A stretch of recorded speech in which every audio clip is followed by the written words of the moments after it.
ವೀಕ್ಷಕರಿಗೆಲ್ಲ ನಮಸ್ಕಾರ. Welcome to my YouTube channel. Bigg Boss season ನಂತರ ಮತ್ತೊಂದು ವಿಡಿಯೋಗೆ ಸ್ವಾಗತ.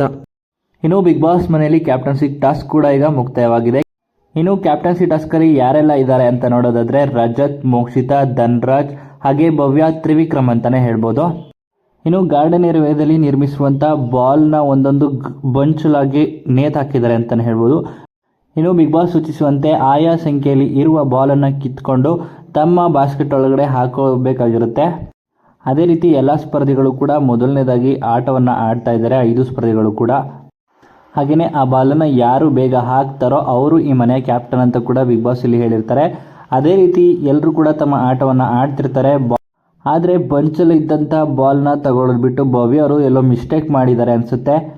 ಇನ್ನು ತ್ರಿವಿಕ್ರಮ್ ಆಗಿರ್ಬೋದು, ರಜತ್ ಆಗಿರ್ಬೋದು, ಹಾಗೆ ಧನ್ರಾಜ್ ಆಗಿರ್ಬೋದು, ಮೋಕ್ಷಿತ್ ಆಗಿರ್ಬೋದು, ಎಲ್ಲರೂ ಕೂಡ ಬಂಚಲ್ಲಿ ಬಾಲ್ನ ಕಿತ್ಕೊಂಡು ಹಾಕ್ತಿದ್ರೆ ಭವ್ಯ ಅವರು ಇಲ್ಲಿ ಏನೋ ಗಿಮಿಕ್ ಮಾಡಿ ಬಾಲ್ನ ಎತ್ಕೊಂಡು ಹಾಕಿದ್ದಾರೆ ಅನ್ನಿಸ್ತಾ ಇದೆ. ಹಾಗೆಯೇ ಬಾಲ್ನ ಬೇಗ ಹಾಕಿ ಮನೆ ಕ್ಯಾಪ್ಟನ್ ಕೂಡ ಆಗಿದ್ದಾರೆ.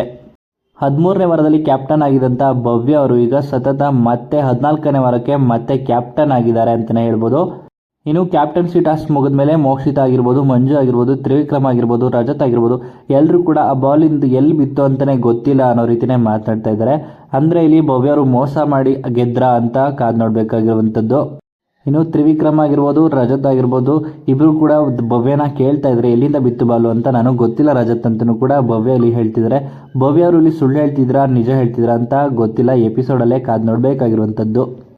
ಹಾಗೆಯೇ ಮೋಸ್ಟಿಂದ ಕ್ಯಾಪ್ಟನ್ ಆಗಿದ್ದಾರಾ ಮತ್ತೆ ಭವ್ಯ ಅವರು ಅಂತಲೂ ಕೂಡ ಕಾದು ನೋಡಬೇಕಾಗಿರುವಂಥದ್ದು. ಹಾಗೆಯೇ ಈ ವಿಡಿಯೋ ನಿಮ್ಗೆ ಇಷ್ಟ ಆಯಿತು ಅಂದರೆ ವಿಡಿಯೋಗೆ ಲೈಕ್ ಮಾಡಿ. ಬಿಗ್ ಬಾಸ್ ಸೀಸನ್ ನಂತರ ಇನ್ನಷ್ಟು ಹೆಚ್ಚಿನ ವಿಡಿಯೋಗಳಿಗಾಗಿ ನಮ್ಮ ಚಾನಲ್ಗೆ ಸಬ್ಸ್ಕ್ರೈಬ್ ಮಾಡಿ. ಹಾಗೆಯೇ ಮತ್ತೆ ಕ್ಯಾಪ್ಟನ್ ಆಗಿರುವಂಥ ಭವ್ಯ ಗೌಡ ಅವರ ಬಗ್ಗೆ ನಿಮ್ಮ ಅನಿಸಿಕೆಯನ್ನು ಕಮೆಂಟ್ ಮೂಲಕ ಕಮೆಂಟ್ ಮಾಡಿ ತಿಳಿಸಿ. ಹಾಗೆಯೇ ಬಿಗ್ ಬಾಸ್ ಸೀಸನ್ ನಂತರ ವಿನ್ನರ್ ಯಾರಾಗಬೇಕು ಅಂತಲೂ ಕೂಡ ನಿಮ್ಮ ಅನಿಸಿಕೆಯನ್ನು ಕಮೆಂಟ್ ಮೂಲಕ ಕಮೆಂಟ್ ಮಾಡಿ ತಿಳಿಸಿ.